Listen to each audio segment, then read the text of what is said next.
സങ്കീർത്തനങ്ങൾ 62 അധ്യായം. ആശ്വാസം ദൈവത്തിൽ മാത്രം.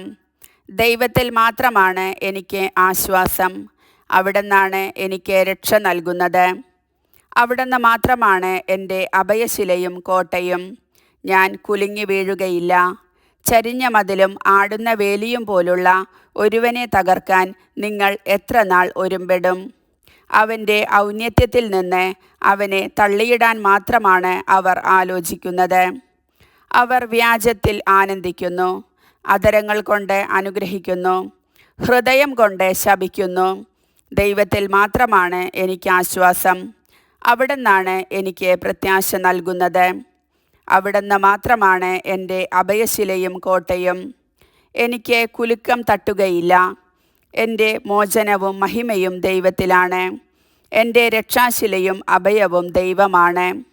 ജനമേ, എന്നും ദൈവത്തിൽ ശരണം വയ്ക്കുവിൻ. അവിടുത്തെ മുൻപിൽ നിങ്ങളുടെ ഹൃദയം തുറക്കുവിൻ. അവിടുന്നാണ് നമ്മുടെ സങ്കേതം. മർത്യൻ ഒരു നിശ്വാസം മാത്രം. വലിയവനും ചെറിയവനും ഒന്നുപോലെ മിഥ്യയാണ്.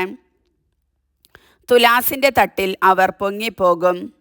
അവർ മുഴുവൻ ചേർന്നാലും ശ്വാസത്തേക്കാൾ ലഘുവാണ്.